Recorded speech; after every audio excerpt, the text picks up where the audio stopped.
stamp that was on before.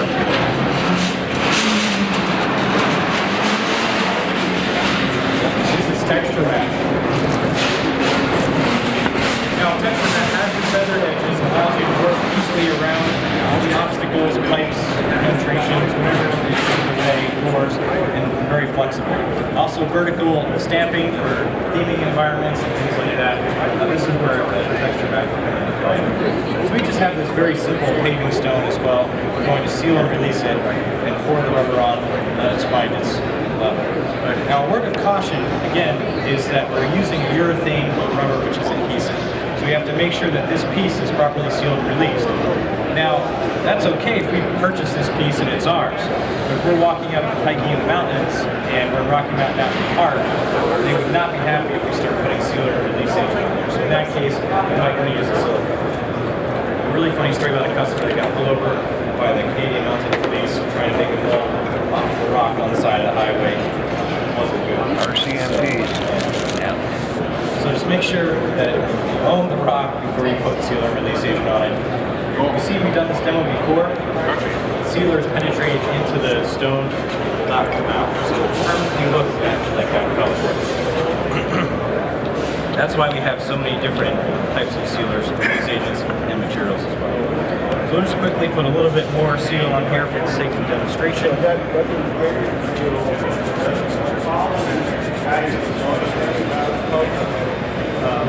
They're going to be back there. That wax looks like it goes a long way, huh?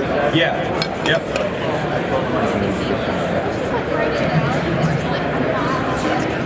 Do you like a paid shill or something?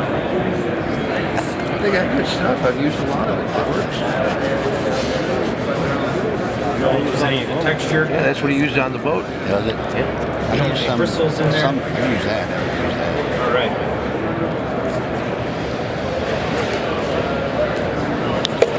So now, we have 6 minutes to do everything we need to do with this material once A and B combine together. So it's 10:21.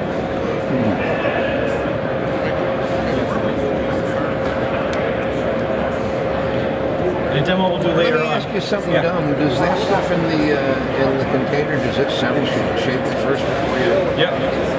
If you notice, most of our products, and even those that big green stickers on it says shape well first. For the demo, sometimes they tell you if you shake it, you screw it up. Certain you get air products, bubbles in it and everything else. Right. So it's a good point about mixing.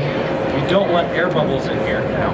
So the way we mix will be very deliberate, but we're also going to do it in a way that doesn't introduce a lot of air. You would want to do it with a power mixer, wouldn't you? You could. Would it get a lot of air in it? We use ones that don't introduce a lot of air. So I'll show you those in just a minute. So I've been mixing rubber for about 8 years now. So it drives my wife nuts when I'm cooking at home because the way I mix is completely different than her. She doesn't like me making omelets because I don't whip any air into it. Huh. So you scrape the sides, scrape the bottoms. You don't want to do something like that where you get air mixed in the material, especially since we only have 6 minutes to mix this material. Now we have higher viscosity materials that can be vacuum degassed, which you put them in a container and cool 29 inches of mercury and it will pull all the air out. However, we don't have time in our pot life for that for this material. Well, say if you didn't make enough, can you make another batch and go right over that? Yep. Especially the amount of time that we have here. How many times you done that, Charles? Yeah.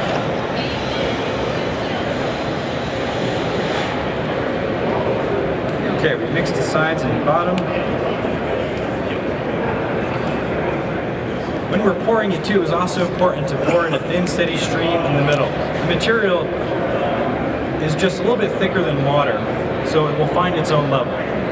So we don't have to worry about pouring it all over. If you do need to move along the model, make sure you pour on material that's already down. It creates less turbulence.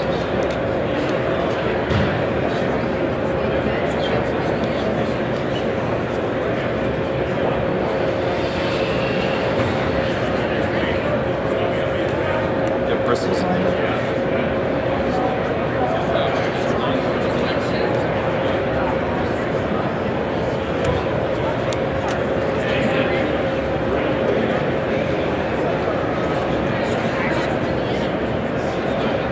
then this is the simplest mold in the world. You just pour it in the middle and it finds. Try not to get it all over the table.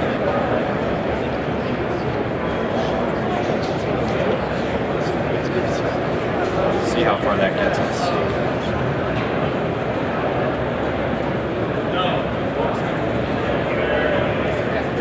Okay. So in 6 minutes, this will be a solid. It'll still be a little gummy, but it will be a solid. We won't be able to pour it, move it. The depth has been set.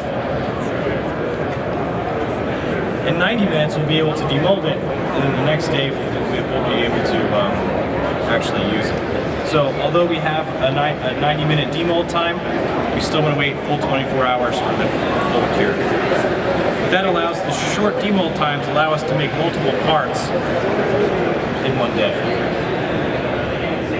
Just make sure that these adhere well, and they'll stick in there. They won't go out through the bottom. They'll float right above the surface. If we were doing larger ones with heavier straps, we would want to make sure that we span across and then make sure that they're all, just slightly above. So, any questions? All right, so we'll be doing another demo at 2 o'clock. We'll show you how to make Buddy Rhodes' signature press technique, the cone table, as well as the